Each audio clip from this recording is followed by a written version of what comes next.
오늘은 출애굽기 25장 10절에서 22절까지 말씀으로 거기서 내가 너를 만나고 라는 제목으로 은혜를 나누고자 합니다. 여러분 우리 한번 저를 따라해 보시기 바랍니다. 거기서 내가 너를 만나리라. 네, 지성소 안에 있는 이 법궤위 속죄판 속죄소에서 하나님께서 우리를 만나 주시겠다고 이렇게 말씀하십니다. 그러니까 오늘은 법궤에 대해서 좀 우리가 살펴보려고 합니다. 지난 고난주간 특세 때 저희가 성수에 대해서 이제 성막에 대해서 좀 배우는데 열심히 가다가 성수에서 딱 멈췄어요. 기억하시는 분은 아시겠지만 성수에서 딱 멈췄습니다. 그래서 제 마음 한구석에 한 발자국 더 나가야 되는데 그러면서 고난주간이 끝나가지고 못했는데 오늘은 좀 이 성막론에 대해서 이제 마지막으로 좀 살펴보고자 합니다. 여러분 하나님께서 성막을 지을 때 제일 처음 만들라고 말씀하신 성구는 뭐냐면 법궤와 그 법궤에 대한 부속물들입니다. 그러니까 25장이 성막 제작에 대한 말씀인데 하나님께서 처음 말씀을 주시는데 내가 거할 초소를 너희가 만들어라 라고 하시면서 하나님이 말씀하시거든요. 하나님께서 이렇게 성막 건축이 왜 필요한지에 대해서 말씀하신 다음에 10절에서부터 첫 성구로 법궤를 만들 것을 명령하십니다. 그러니까 성막은 무슨 용도로 만들어지는 것입니까?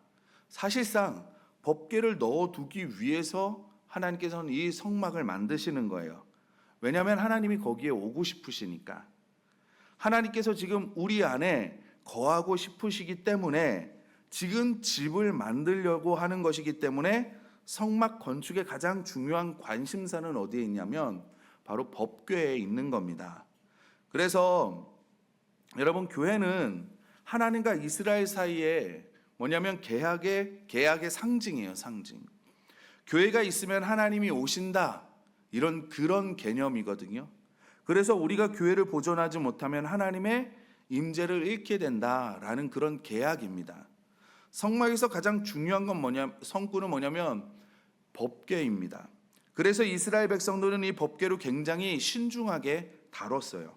그것은 우리가 말씀을 중히 여겨야 하고 또 뭐냐면 법궤가 지성소 안에 놓여 있듯이 그 말씀을 우리의 중심, 곧 내면의 우리의 생각 속에 두어야 한다는 것을 가르쳐주기 위한 것입니다.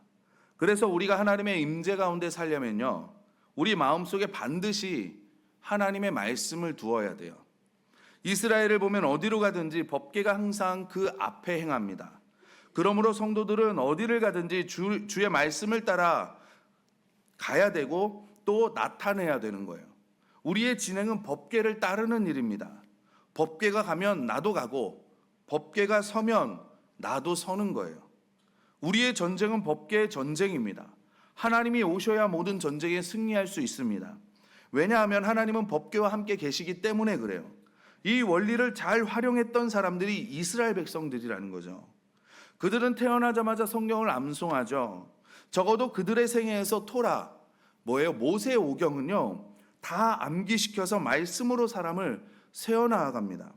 그러니까 예전에 하브루타 교육이 잠시 유행했을 때가 있어요. 근데 유대인들은 이미 청소년기가 되면요, 모세오경을 다 암송을 합니다. 그래서 그들이 암송한 거 가지고 토론을 하는 거예요. 여러분 우리가 알아야 토론을 하잖아요. 아는 만큼 토론을 하잖아요. 그리고 우리가 이 땅을 살아가면서 알아야 결정을 하잖아요. 우리가 운전면허를 딸 때 여러분 실기 먼저 보십니까? 필기 먼저 보십니까? 왜 필기 먼저 봐요? 법규를 알아야 되는 거거든요. 교통법규를 알아야 안전운전을 하기 때문에 그래요.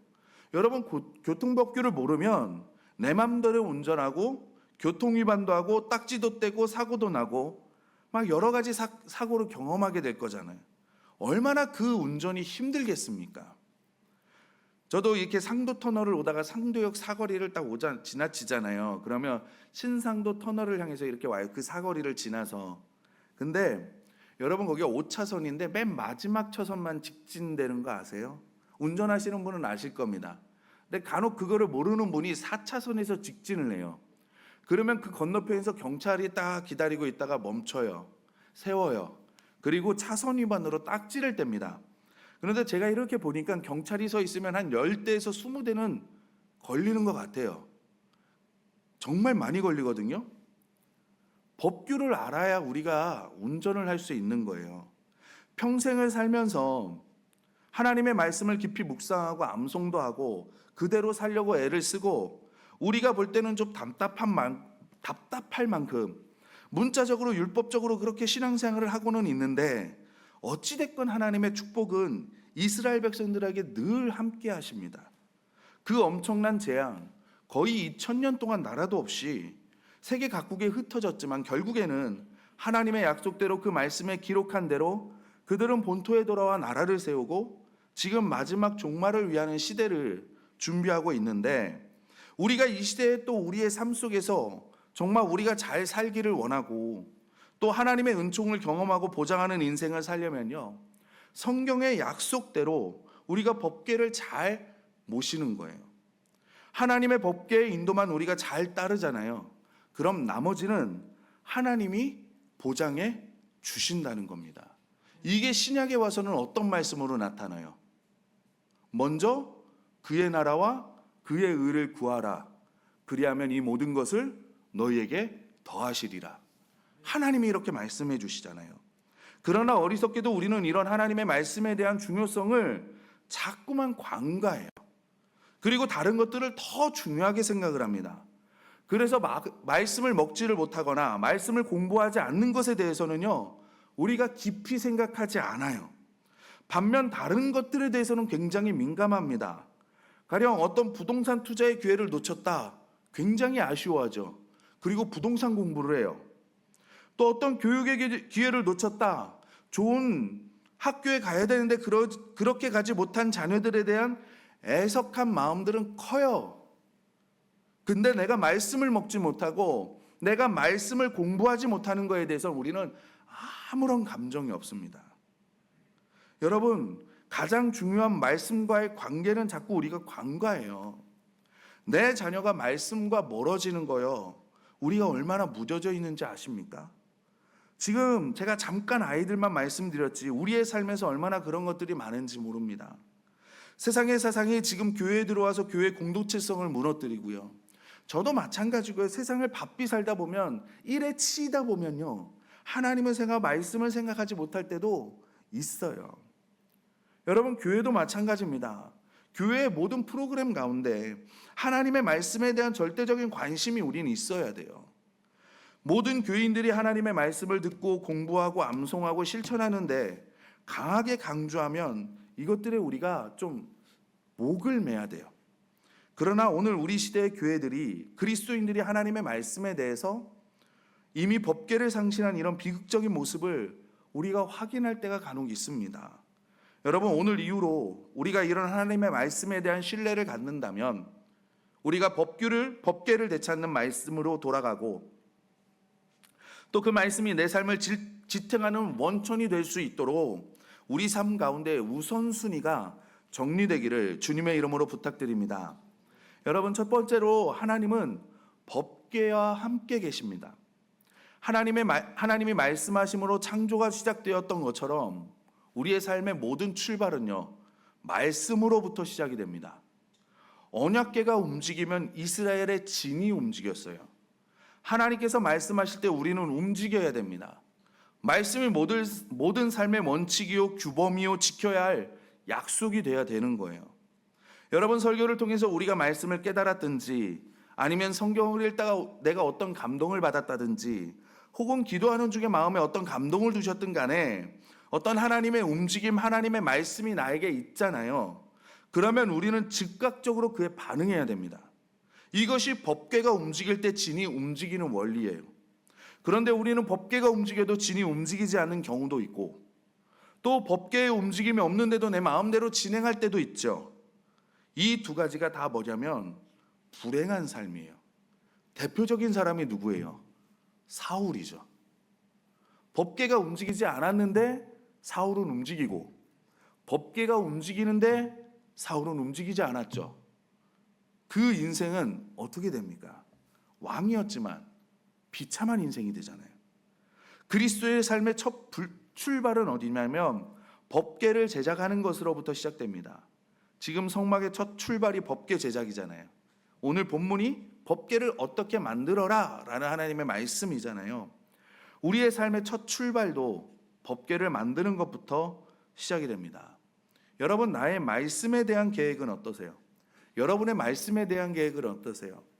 이제 우리가 6월 달도 이제 둘째 주, 이제 셋째 주가 되어 가는데,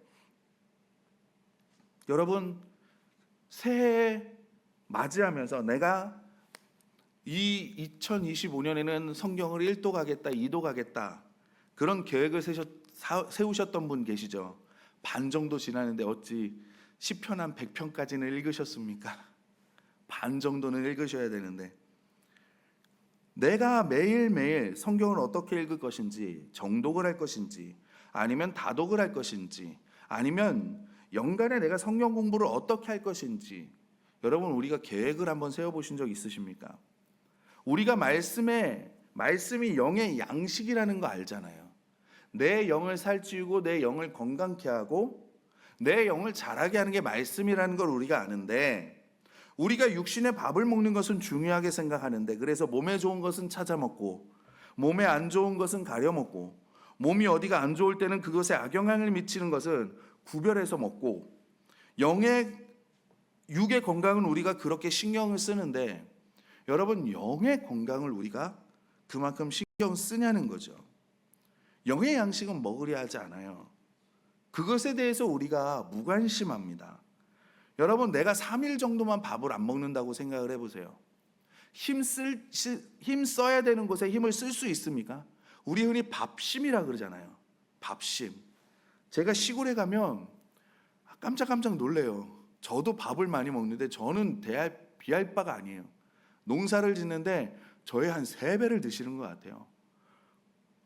고봉이 밥그릇보다 더 많이 올라와 있어요. 근데 농사철엔 그렇게 드셔요. 왜요? 밥심으로 하는 거거든요. 이거를 먹지 않으면 힘이 안 나는 거예요. 근데 내가 영의 양식을 먹지 않으면, 영이 힘을 내야 될 때 힘을 낼 수 있냐라는 거죠. 그래서 이런 것을 도와드리고자 교회에서 90일 성경 통독도 하는 거고, 성경 공부도 하는 거고, 또 생명의 삶, 말씀의 삶, 필수적인 5대 3 공부가 있잖아요. 그런 것도 막 계속 하시라고. 왜요? 나 혼자 하려고 그러면 힘드니까 도와드리려고, 함께 하자고. 그리고 처음에 내가 어떻게 하는지 모르잖아요. 그러니까 그런 모든 것들에 도움을 드리고자 여러분들에게 그런 것들을 하는 거예요. 이번에 생명의 삶이 끝났습니다. 생명의 삶이 끝났는데 한 사람이 잠깐 그 생명의 삶이 끝나고 나서 소감문을 이야기를 하는데, 뭐라고 이야기를 하냐면, 성경을 읽었는데 성경을 어떻게 읽어야 되는지를 몰랐다는 거예요.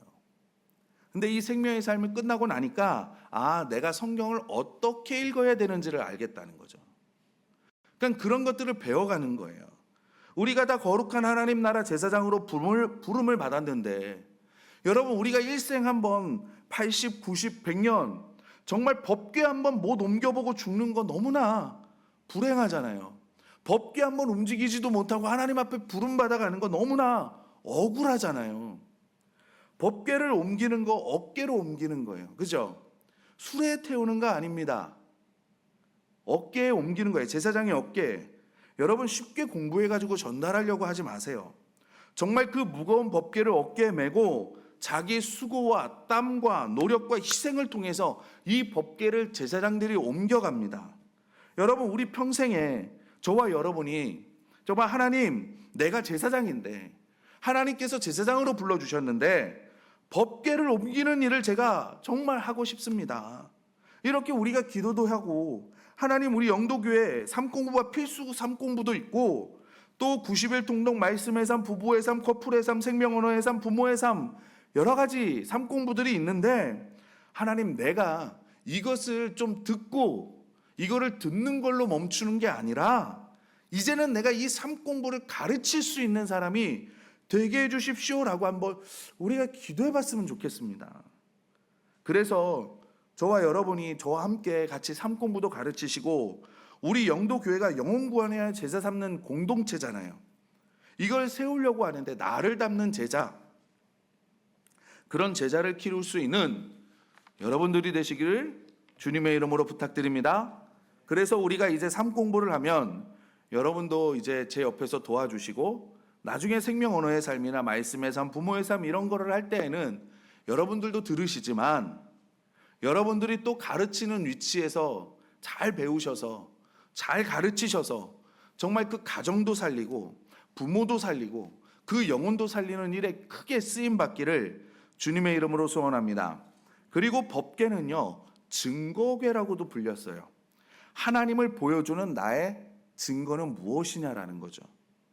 나는 일상의 삶에서 어떤 모습으로 하나님을 증거하시면서 살고 계십니까? 나의 전도와 간증, 나의 찬양은 하나님을 자랑하고 드러내기에 충분하십니까? 우리가 말씀을 가진 사람이라고 한다면 하나님을 증거하는 삶을 살아야 되잖아요. 삶으로, 간증으로, 전도로, 찬양으로, 예배로 우리 삶 전체가 하나님을 계시하고 하나님을 드러내기 위해서 하나님 형상으로 저와 여러분은 부름받은 사람들입니다. 그러나 많은 경우에 우리는 나를 드러내기에 급급하죠. 내 이름, 내 얼굴, 내 공로, 내 자랑거리. 그래서 하나님을 모독할 때도 있고 하나님의 얼굴을 오히려 가릴 때도 있어요. 우리가 하나님의 증거가 되어야 합니다.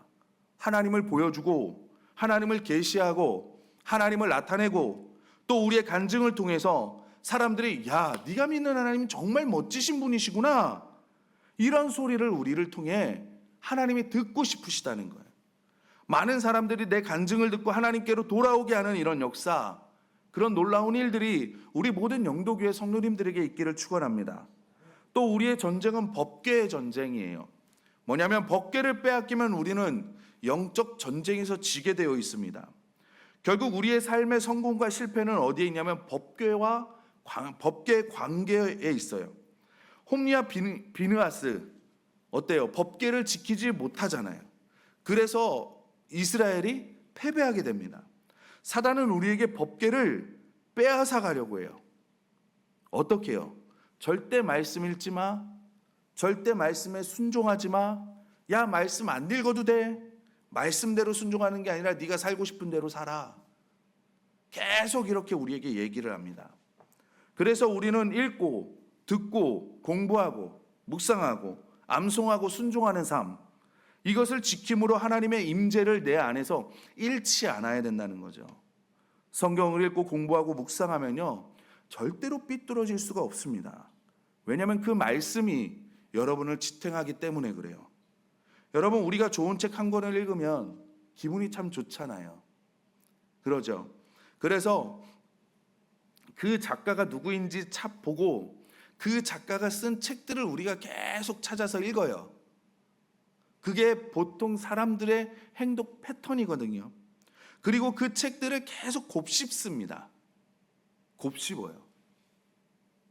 그렇게 하다 보면요, 어느 순간인가요, 내가 그 책에서 말하고 있는 그 내용대로 생각을 하고요, 말을 하고요, 행동을 합니다. 하나님의 말씀을 늘 묵상하고 고민하게 되면요, 그 말씀이 당연스럽게 나를 지배하겠죠. 그 생각이 나의 사상이 되는 거예요. 그 생각이 나의 철학이 되는 겁니다. 그 말씀의 생각, 하나님의 생각이 나의 기준이 되는 거예요. 그런데 왜 우리가 변하지 않아요?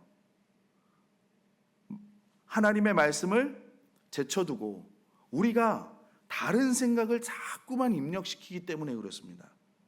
어떤 세속적인 가치관들 계속 우리를 지배하기 때문에요. 10년이 지나고 20년이 지나도요, 신앙생활은 하는데 우리가 생각이 안 바뀌는 거예요. 생각이 안 바뀌고 사상이 안 바뀌고 기준이 안 바뀌니까 그 사람의 인격도 안 바뀌게 되죠. 그러니까 이 말씀에 대한 하나님과의 관계, 이걸 우리는 놓쳐서는 안 된다라는 거예요. 여러분, 어떤 사건을 보았을 때, 위기를 만났을 때 우리가 먼저 하나님의 말씀을 기다려야 됩니다. 내가 결정하려 하지 마시고요, 속단하거나 좌절하지 마시고요. 현상이나 환경이 아니라 법궤를 통해 오시는 하나님의 그 임재를 우리가 중요하게 바라봐야 돼요. 이스라엘 백성은 광야에서 계속 어려움을 겪었습니다. 이럴 때 법궤나 하나님의 말씀에 대한 묵상을 하는 사람들은 하나님, 이게 지금 무슨 뜻입니까? 라고 물어보는 거예요. 누가 나를 공격한다? 물질적인 손실이 있다? 아니면 질병이 왔다? 어려움이 왔다? 뭐 사업이나 직장이나 우리의 삶에서 많은 어려움들이 있잖아요. 아니면은 정신적이나 마음적인 막 이런 것들이 왔을 때 법궤를 앞세웠다라는 게 무슨 말이냐면 하나님 말씀해 주십시오. 이게 무슨 말이냐면 하나님 이럴 때 내가 어떻게 해야 합니까? 내가 이 질병을 안고 가야 됩니까? 고칠 것을 위해 기도해야 됩니까? 아니면 이 문제가 왜 나에게 왔습니까? 이것을 통해서 나에게 깨닫게 하고 싶은 것이 무엇입니까? 이렇게 하나님의 말씀하심에 내가 엎드려야 되는데 많은 부분 우리가 감정에 반응할 때가 참 많죠. 그래서 하나님께서 광야를 통해서 우리를 다루시고 훈련해서 더 멋진 사역자로 우리를 키우기로 계획하시고 계신데도 불구하고 광야의 삶을 하나님과 더불어 40년을 살아도 인격이 변하지 않고 성품이 변하지 않고 기준이 변하지 않고 생각이 변하지 않는 하나님께 우선순위를 드리지 않기 때문에 그런 거예요. 내 마음대로 해버리는 거죠. 불평하고 원망하고 대적하고 수군거리고 그러다 보면 삶의 변화도 없고 하나님의 임재나 축복도 우리가 상실하게 된다는 겁니다. 사건을 보았을 때, 위기를 만났을 때 하나님 말씀하심을 기다린다는 그 개념이 법궤를 앞세운다라는 거예요. 그리고 이 법궤 안에는 세 가지 물품이 있습니다. 이것은 지성소의 삶을 살기 위한 세 가지 원칙을 말하는데요. 그 안엔 감추인 만나가 있고 아론의 쌍난 지팡이가 있고 돌비가 있어요. 근데 감추인 만나는 뭐냐면 우리의 양식은 예수 그리스도라는 거예요. 광야 40년 세월 동안 이스라엘은 전적으로 하나님의 공급하심으로 살아갔습니다. 지성소의 삶을 살기를 원하는 제사장들, 제자들의 삶은요, 자신이나 사람으로부터가 아니라 전적으로 하나님의 공급하심으로 살아야 된다라는 거예요. 여러분 너무나 많이 들었던 조지 뮬러라는 분을 아실 겁니다. 이분은 93살에 돌아가셨는데 살면서 15만 명이 넘는 고아들에게 양식을 공급하고 정말 그들을 품었어요. 15만 명이나 되는 평생을. 그것을 어떤 사람이 계산을 해보니까 약 30억의 돈이 들었다고 얘기를 하더라고요. 그러니까 이 조지 뮬러라는 분이 1893년에 돌아가셨으니까 96년? 그쯤에 돌아가셨으니까 1800년대잖아요. 1800년대에 30억. 지금도 큰데 이때는 어마어마한 금액입니다. 그런데 이분의 원칙이 그거에 뭐냐면 절대로 사람에게 구걸하지 않는다. 원칙이. 멋지지 않아요? 그렇게 해서 15만 명이나 되는 아이들을 양육하면서요. 한 번도 아이들을 굶겨본 적이 없답니다. 다음 달에 양식이 없다고 누구에게 전화하거나 만나거나 그러지 않았대요. 어느 날 아침에 딱 일어났는데 밥이 없는 거예요. 그러니까 먹을 빵이 없는 거죠. 그러니까 아이들이 어떻게 하나 선생님들이 어떻게 하나 막 그러니까 자 우리 기도합시다. 기도하시는 거예요. 그런데 정말 놀랍게도 기도가 끝나고 조금 있다가 하더니 한 빵집에서 애들이 배부르게 먹을 수 있을 양의 빵을 갖다 주더라는 거죠. 여러분 우리가 이 땅을 살면서 이런 배짱을 한번 부려봐야 되지 않겠습니까? 제사장들은 사람들에게 구걸하지 않고 전적으로 하나님의 공급으로 살아가는 것에 기대가 있어야 됩니다. 이런 자신감이 있어야 돼요. 사람을 찾아다니고 사람에게 구걸하고 사람을 통해서 무엇을 얻기 위해서 다니는 게 아니라 물론 여러분 우리가 이 가운데 이 모든 것도 하나님께서 하시는 거예요. 하나님께서 사람을 통해서 주시는 거예요. 그러나 하나님이 나의 전적인 공급원이심을 믿고 오늘도 그 만나이신 예수 그리스도를 나의 공급자로, 나를 만족케 하시는 분으로 바라보고 나아가야 될 줄로 믿습니다. 주님은 내가 생명의 떡이요 생명의 음료라 말씀하셨잖아요. 내가 주님을 먹고 마시는 일상의 방법들이 뭐예요? 여러분, 배고플 때, 목마를 때 어떤 방법으로 그리스도에게 공급을 받으십니까? 여러분이 영적으로 배고프고 영적으로 목마를 때 어떻게 예수님의 양식으로, 예수님의 음료를 여러분은 취하십니까? 그리스도가 나의 삶의 떡이어야 됩니다. 그것이 내 양식이어야 되죠. 그런데 내가 살다 보면, 배가 고플 때, 내가 목이 마를 때 보면 정말 힘이 없을 때가 있어요. 힘이 없어서 막 탈진할 때가 있죠. 살고 싶은 의욕도 없어요. 그럴 때 우리가 이 양식을 먹어야 된다는 거죠. 어떤 때는 목마를 때가 있습니다. 인생이 재미가 없고 사람 만나는 것도 의미가 없고 살아왔던 모든 삶의 의미가 다 희석되어 버리고, 아, 내가 정말 헛살았구나 라는 그 생각이 나를 엄습할 때, 건조한 인생 속에 아주 피곤을 느껴요. 그럴 때는 우리가 물을 마시는 것 대신 그리스도가 우리의 만나가 되어야 되고 음료가 되어야 돼요. 이런 구체적인 내게 양식을 공급하고 내게 생수를 공급하는 구체적인 채널을 갖고 있지 않으면요, 구체적인 방법이 없으면요, 우리가 광야 생활은 황폐할 수밖에 없습니다. 왜냐하면 광야 생활은 하나님이 양식을 주셔야, 만나를 주셔야 먹고 반석에서 물을 주셔야 우리가 해가람을 얻을 수 있기 때문에 그래요. 여러분, 이건 사람이 없어서가 아니고요, 물질이 없어서도 아니고 그리스도가 결핍되는 우리의 광야 생활이 정말 피곤해집니다. 양식이신 그리스도를 공급받는 방법이 나는 뭔가, 그것을 늘 우리가 고민하고 확인해야 되는 거예요. 그래야 우리가 이런 목마름을 만났을 때, 배고픔을 만났을 때 이것을 해결할 수 있는 거죠. 두 번째로, 아론의 쌍난 지팡이는요, 내게 그 권위에 절대 복종할 수 있는 영적 지도자가 있는가, 아니면 영적 지도자와의 관계입니다. 하나님은 타락한 이후에 구속사의 회복을 여자와 여자의 후손에게 맡기셨어요. 창세기 3장 15절의 말씀은 예수님과 그분 안에 있는 저와 여러분의 몫입니다. 사람에게 복종할 수 없는 사람은요, 이 하나님의 놀라운 사역 역사 가운데 쓰임을 받을 수 없어요. 왜냐하면 이 구속사는, 하나님이 놀라운 이 써가는 역사는요, 천사가 하는 게 아니에요. 하나님이 하시는 것도 아니고요, 사람의 몸을 입고 오신 예수님과 그리스도 안에 있는 사람들, 저와 여러분을 통해서 이루어지는데, 사람을 인정하지 않거나 사람을 미워하거나 사람을 멸시하는 사람들이, 여러분, 이 하나님이 써가는 역사를 정면으로 대적하는 사람들입니다. 그래서 이 구속사의 질서를 따라 내게 세우신 영적 질서에 내가 순종하고 있는가? 나의 목자는 누구인가? 나의 양은 누구인가? 나는 그와 함께 구속사를 이루기 위해서 무엇을 하고 있는가? 나의 목자를 위해서 나는 어떤 돕는 역할을 감당하고 있는가? 이것을 우리가 찾아봐야 되고 고민해 봐야 돼요.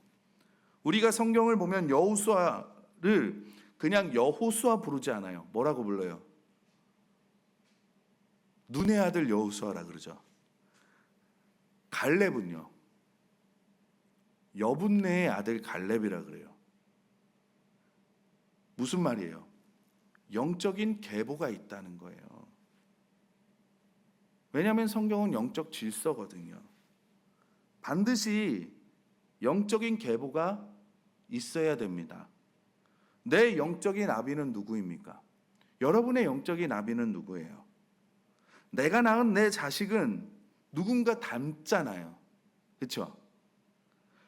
교회 안에서 저분이 나의 영적인 아버지다, 저분이 나의 영적인 어머니다, 저분이 나의 영적인 스승이다, 나의 영적인 멘토다, 그러면서 여러분, 그냥 우리가 형식적인 개념으로 말하는 게 아니라 실제로 그분이 신앙생활 했던 것들을 우리가 다 전수받아야 된다라는 거죠.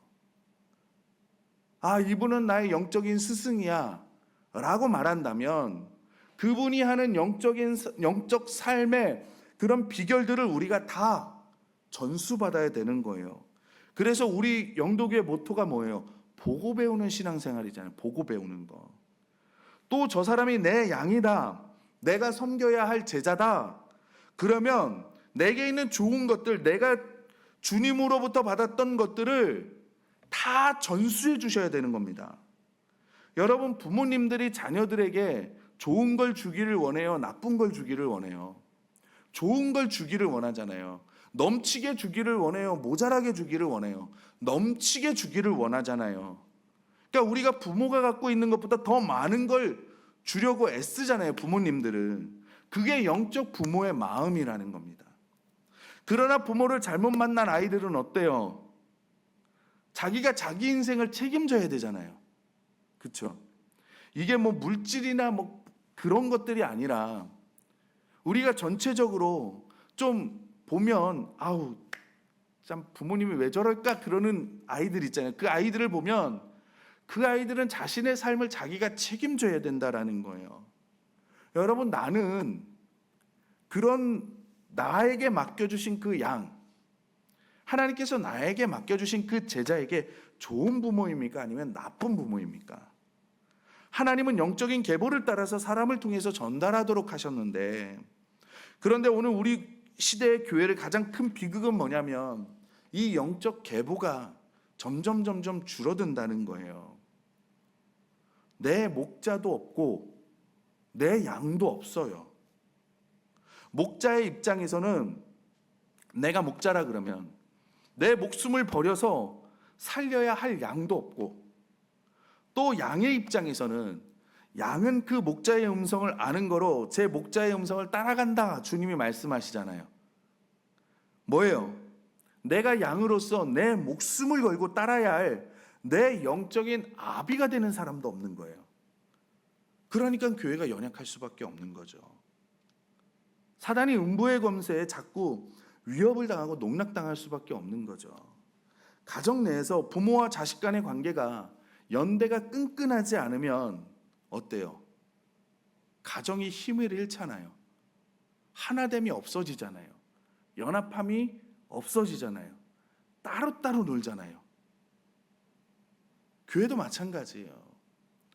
교회 질서도 마찬가지입니다. 그래서 우리가 목장이 단순히 조직 개념이 아니라요, 그 목장 안에서 우리가 목자의 역할, 양의 역할, 그리고 내가 양이라고 평생 양입니까? 아니요. 어느 순간 내가 목자가 되어서 하나님이 나에게 맡겨주신 그 양을 내가 목숨을 버리면서까지 키워내야 되고 보호해야 되고 자라게 해야 되고 먹여야 되고 관리해줘야 되는 거예요. 이 목장이라는 곳이 그냥 세워진 게 아니라 그리스도의 피로 맺어진 관계를 세우는 곳입니다. 여러분, 나에게는 영적 지도자가 있습니까? 내가 목숨을 걸고 따라갈 수 있는, 내가 신뢰하고 따를 수 있는 사람이 있습니까? 제가 오래 산 거는 아니지만 어릴 때 제 신앙생활을 했을 때, 아주 어렸을 때, 초등학교나 중학교나 그때를 보면 믿음 좋은 어른들이, 죄송해요, 꼬봉처럼 젊은 사람을 데리고 다녔어요. 그리고 하나하나 다 가르쳐 줬습니다. 하나하나.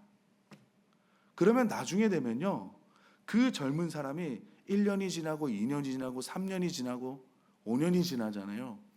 그럼 한 사람의 몫을, 아니요, 두세 사람의 몫을 막 감당하고 나아가는 거예요. 그러면 또 가만히 보면 그분이요, 또 누구 하나를 졸졸 데리고 다녀요. 그런 것들이 쫙 있어요. 그러면서 얘기해요. 저분이, 저 권사님이 나의 영적 엄마야. 따라하면 돼. 이런 식으로 하면서 신앙생활을 했다니까요. 거짓말이 아니라니까요. 여러분, 그렇게 하면 팥으로 메주를 쓴다 해도 아, 그래요, 목자님이 얘기하니까, 그리고 따라가는 거예요. 이렇게 믿고 따라갈 수 있는 그런 관계가 이루어지는 분이 있냐? 저는 우리 영도교회 모든 성도님들이 이런 관계를 세워나가셨으면 좋겠습니다. 정말 목자가 되시고 양이 되시고, 어느 순간인가 하나님이 나에게 주신 하나님이 나에게 양을 맡기셔서 내가 양인 줄 알았는데 내가 목자도 돼 있고, 그리고 그 사람들에게 영적으로 내가 전수받았던 것들을 다 또 전수해주고, 그렇게 해서 우리 영도교회가 든든히 서가기를 주님의 이름으로 축원합니다. 그리고 세 번째는 뭐냐면 돌비예요. 돌비. 사역의 두 원칙입니다. 하나님이 두 돌비를 주셨는데 뭐냐면 십계명이죠. 십계명인데 십계명을 우리가 너무나 많이 들었죠. 첫 번째는 뭐예요? 하나님에 대한 사랑이에요. 두 번째는요, 이웃에 대한 사랑이죠. 그래서 하나님의 사랑은 뭘로 표현하십니까? 하나님의 사랑은 뭘로 표현하실 거예요? 예배로 표현하는 겁니다. 이웃에 대한 사랑은요, 그 사람을 극진히 존대하는 거에 있어요. 하나님을 섬기기 위한 나의 예배 계획은 있으십니까? 항상 예배는 어떤 자세로 드려야 돼요? 성경이 마음과 뜻과 정성을 다해서 예배를 드리라고 말씀하죠. 영과 진리로 예배를 드리라고 얘기하죠. 우리가 헌금도 그냥 뒤적뒤적거리다가 드리는 게 아니라 미리 준비하고 미리 기도하고, 예배 시간도 마찬가지지만 급하게 오시지 마시고, 여러분, 부모 되시는 여러분, 자녀분이 여러분들한테 용돈을 줄 때 주머니에서 대충 꺼내서 주면 좋으십니까? 아니면 그래도 딱 준비해서 드리면 좋으십니까? 마찬가지인 거예요. 미리 와서 준비하는 자세로, 예배의 자세는 정성이라는 겁니다. 하나님을 예후해 드리라는 거예요. 미리미리 정성스럽게 뜻을 다해서 성의 있게, 이게 첫 번째 원칙. 두 번째, 사람에 대한 원칙은요, 내가 지극정성을 다해 섬기는 사람이 지금 누구인가? 그런 분이 지금 있으십니까? 내가 정말 마음을 다해서 섬기는 이웃이 있으십니까? 선대하고 살리기 위해 사역해야 합니다. 그러나 때로는 이러한 원칙을 거스려서 우리는 죽이는 일을 하고 정죄하고 심판하는 일을 위해서 사역하는 경우가 있어요. 저도 보면 말실수 때문에 사람의 마음을 상하게 하고, 저의 행동이 그 사람의 마음을 상하게 할 때가 있습니다. 교회 일을 하면요, 공격하는 사람들이 있어요. 간혹 나와 다르다고, 나의 생각이 다르다고. 여기엔 안 계시니까 제가 예를 드는 거예요. 아시죠? 우리는 살리기 위한 사람이지 비판하고 정죄하려고 우리를 부름받은 사명자로 부르신 게 아닙니다. 언젠가 우리는요, 이 땅의 모든 삶을 하나님 앞에 가서 열려질 때가 있을 거예요. 심판대 앞에 우리의 모든 것을 가지고 설 때가 있을 겁니다. 물론 구원은 받죠. 구원의 심판대는 아니에요. 우리가 어떻게 살았는지 상벌에 대한 것들을 우리가 받을 거예요. 그 기준이 뭐냐면, 하나님 어떻게 예배했니? 하나님을 어떻게 존대했니? 너 하나님을 어떻게 예우했니? 그리고 사람을 어떻게 사랑했니? 이거 두 가지 물어보실 겁니다.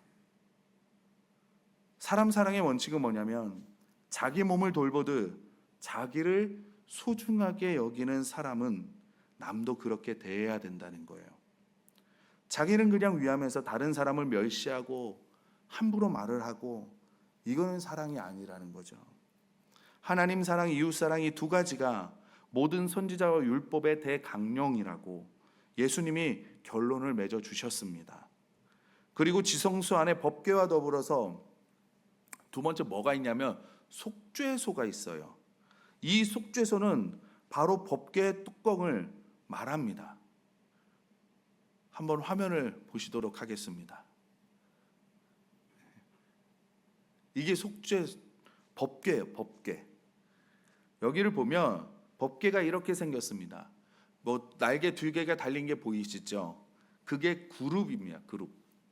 저게 그룹이고요. 밑에가 이렇게 딱 함처럼 생긴 게 법궤예요. 법궤.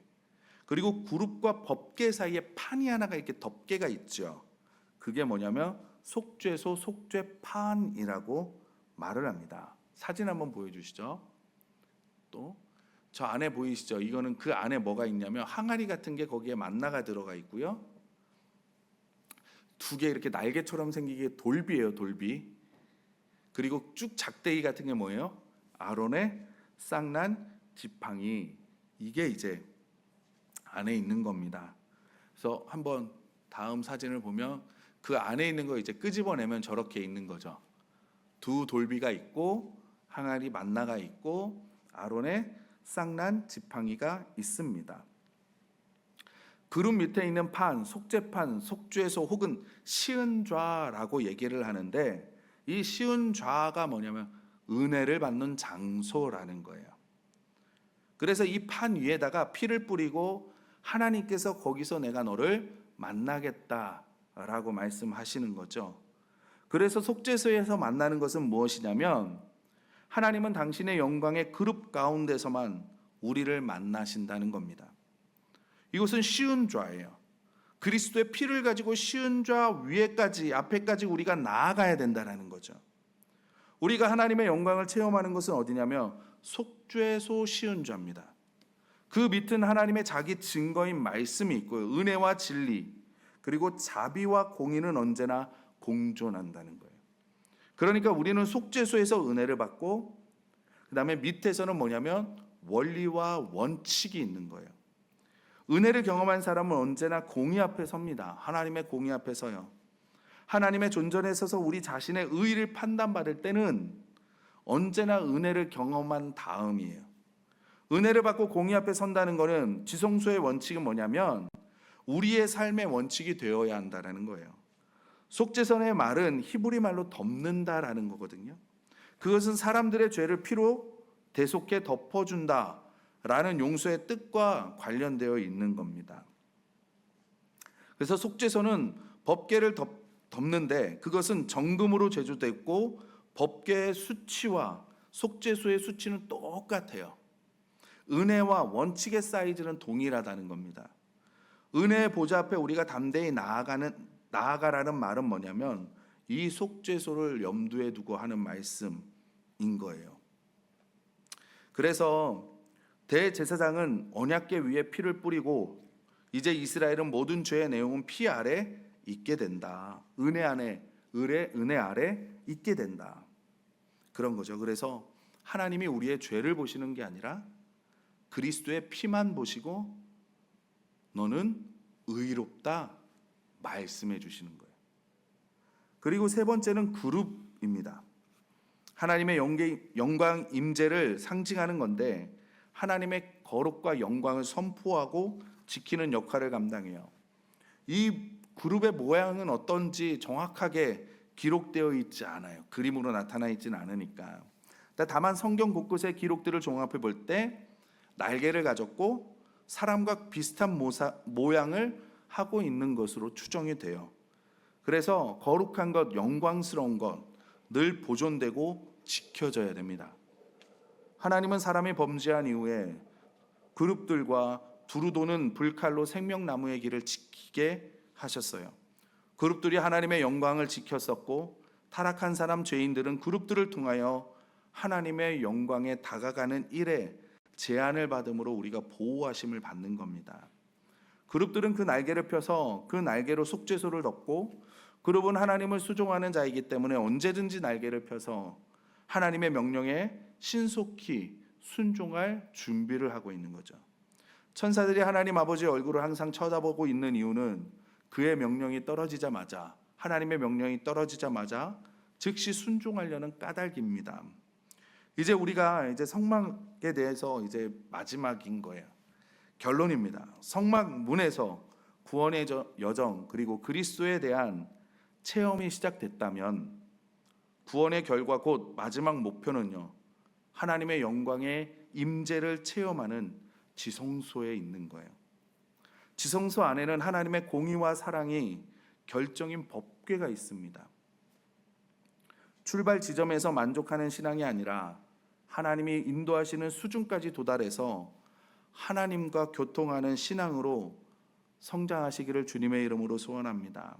하나님의 영광의 상징인 그룹, 민 용서와 은혜의 상징인 속죄판, 그 위에서 하나님을 만나시기를 부탁드립니다. 그리고 우리는 이 세 가지 하나님의 철학이나 하나님의 사상이나 하나님의 원칙을 가지고 이제 하나님을 섬기고 사람들을 섬기러 가야 합니다. 왕 같은 제사장의 권위와 그 가슴으로 우리가